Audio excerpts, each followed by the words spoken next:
sa naging karanasan, naging buhay ng ating dakilang Diyos. So yung pinaka-tema po ay yung at naganap na business. So mga kapatid, talagang hindi po biro-biro ang kanya po naranasan. Nang siya po'y nasa agony, nandoon sa sitwasyon, siya po ay uhulihin na. 3 times na siya po ay dumalangin doon sa Garden of Gethsemane. Sa kanyang maningas na pananalangin, yung tulo na pumatak sa kanyang pawis ay hindi tubig kundi dugo yung pumatak. Sapagkat alam niya na yung kanyang maharapin, ito po yung Via Dolorosa, landas ng pagdurusa. Kaya siya po ay salita, ang ako, kung maaari na ang sarap ito ay makalagpas sa akin. Subalit, ang kalooban mo ang siyang mas mo. Not my will, but your will be done. At sa kanya po pananalangin ng ikatulong, siya po ay in-encourage din po ng Diyos dahil siya nagkatawang tao at nang siya naging tao, dumalangin siya dahil sa kanyang sitwasyon na kanya po dinaranas. Tinulog siya ng ating Diyos, nakakita siya ng anghel. At nung makita niya itong anghel na ito, lumakas ang kanyang loob at siya po ay nagkaroon ng kaaluan.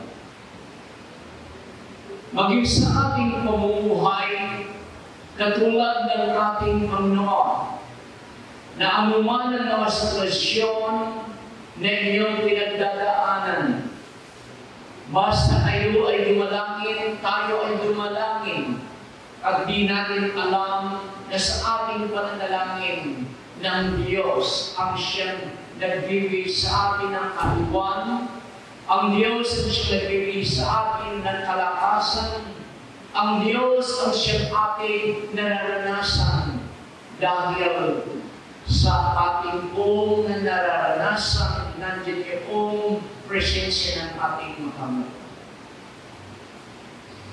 So mga kapatid, hinarap niya ang bagay na yan upang ikaw, ako, tayong lahat ay hindi mapaniwala, hindi tayo mapahamak sapagkat kinakailangan na yung kanyang buhay, yung dugo ay tumagos o umagos sa krus ng Kalbaryo.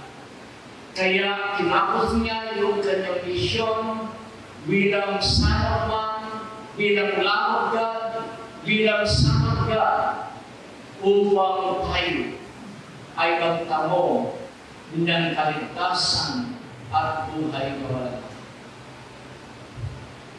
Mga kapatid, sa ating narinig na pangangaral ng ating mahal na kapatid, talagang hindi biro-biro ang kanyang naranasan.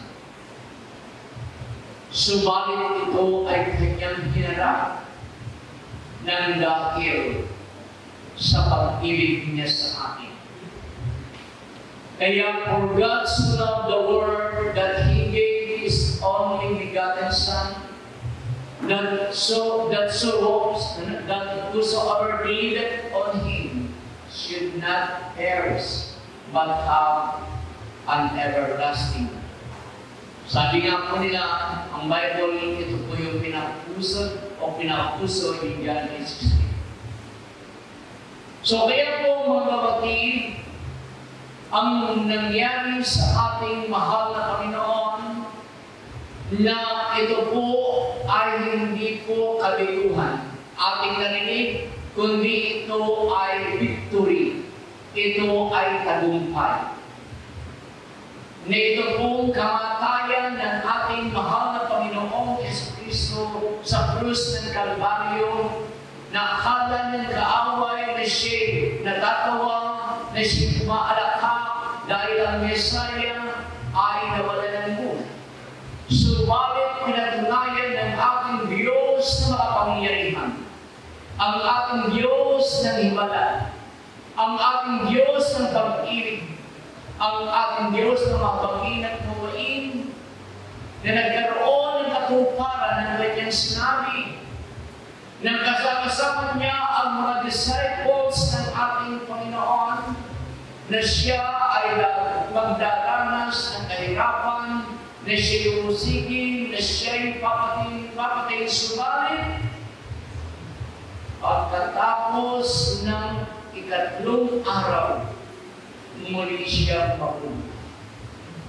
Upang patunayan ng ating mahal na Panginoon na sinasabi ng Biblia sa John 11:25 and 26 na ako ang buhay at ang muling pagkabuhay.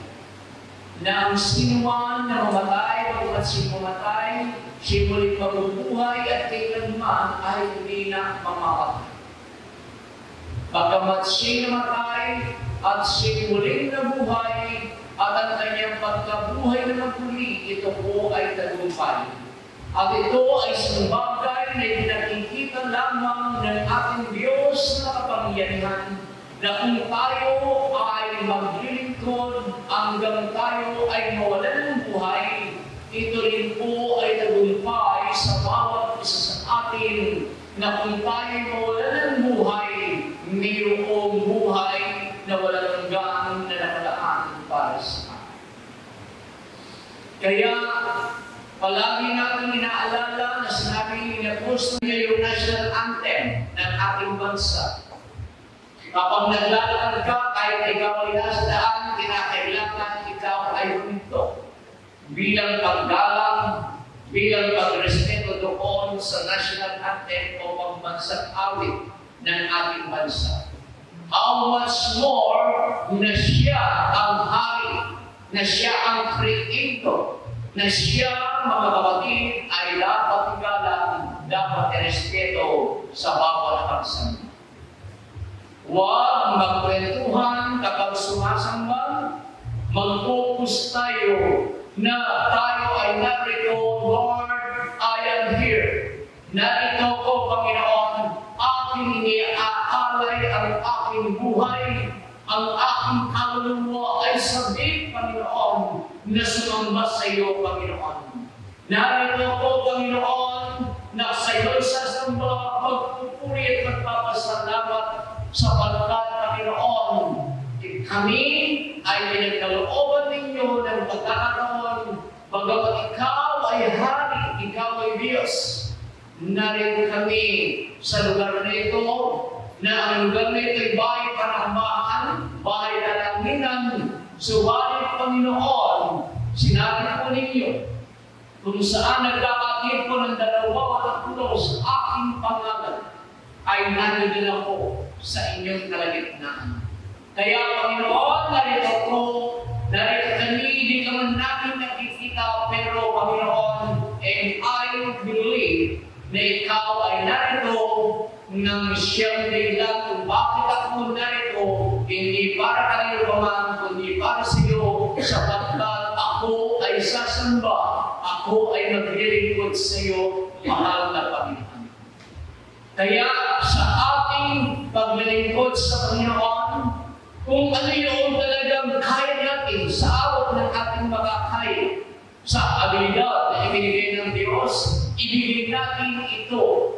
Katulad ng mga musician na sila'y tumutugtog, na palaging nag-i-ensayo, na hindi lamang tuwing araw ng pagtugtog sa araw ng panambahan na sila ay tumutugtog, kundi ibinigay nila sa pagkakasaya ng 33 verse 3 ng aklat ng awit.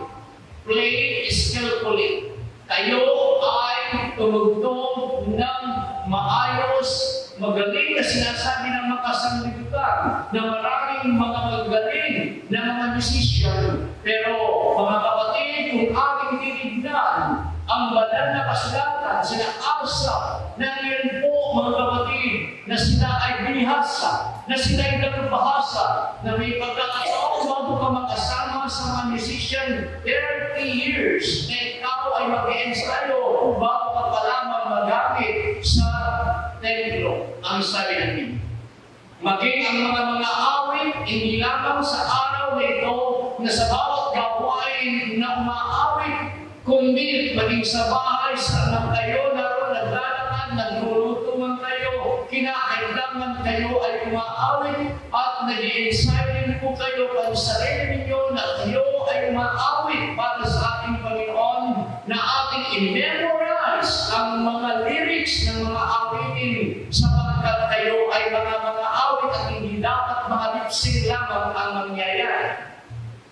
At kapag nakita ng Diyos ito na mayroong kasamang pagsasakripisyo, natin kayo maging prayerful sapagkat kayo proclaim na kayo mga kapatid ay tatayo pa lamang at aawit na rin po na kayo magiging daluyan ng pagpapala ng ating mahal na Panginoon, na sa inyong pag-awit, narinig pa lamang ng inyong pagtugtog, narinig pa lamang yung inyong awit, yung mga tinig na mayroong power and anointing, at lahat ng mga masamang espiritu na nagbigay lang espiritu ng katamaran, panalamig, ang mga nagagawa ng kaaway ay lalayo at hindi magtatagumpay, at tayo lahat ay nakakaranas ng presensya at kapangyarihan ng Panginoon.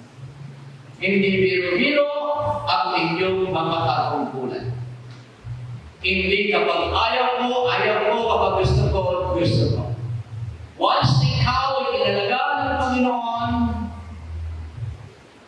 magtiis ka at i-bless ka ng aking mahal.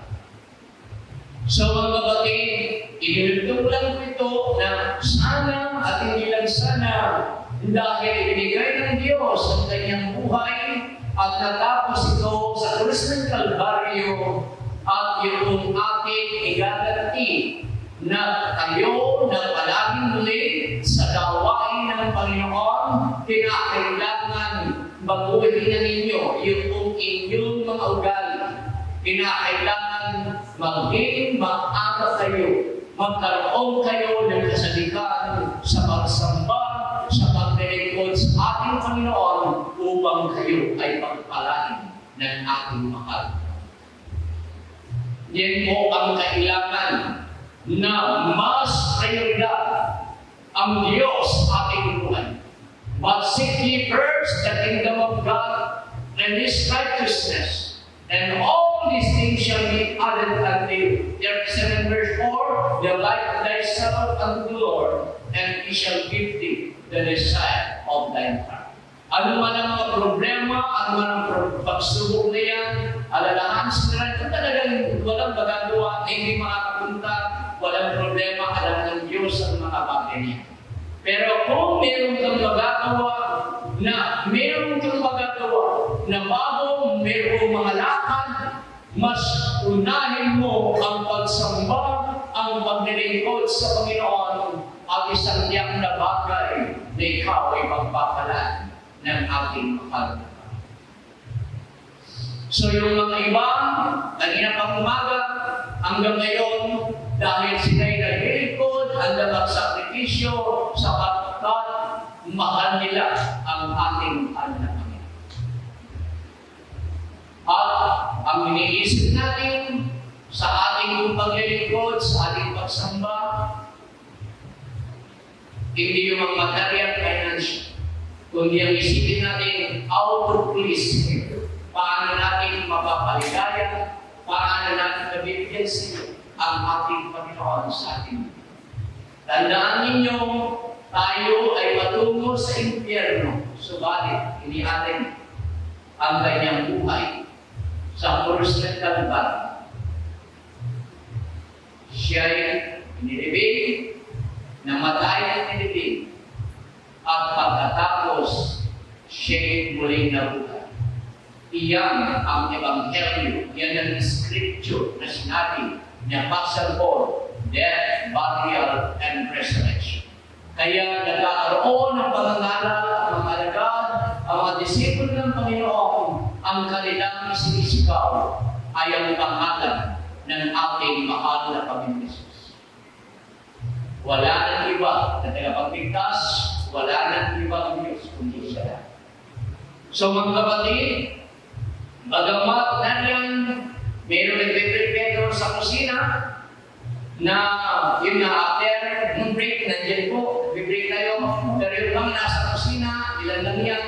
Pero napansin ko naman na kahit doon ka sa kusina, pwede mong marinig ang mga naririnig sa mga loob. Ibig sabihin, kahit na may preaching, pwede mong pakinggan, at kahit na nandun ka, naririnig mo ang mga salita ng Diyos.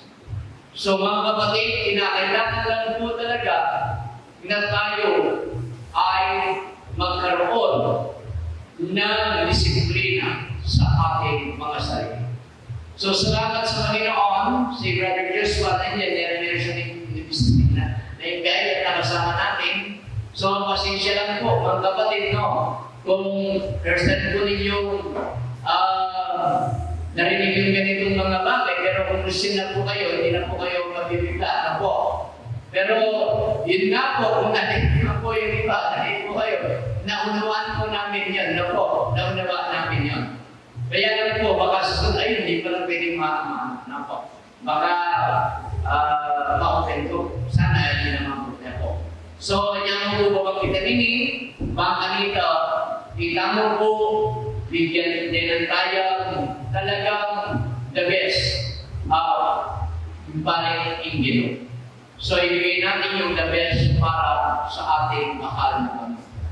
So, kung halimbawa, yung gawain kung 30, ibalik alas 2, nandito ka, ibalik ikaw ang naghihintay kaysa si Lord ang hinihintay. Diba? Ikaw na maghihintay. So, yun po ang dapat natin gawin. Maliban lang sa emergency na dahilan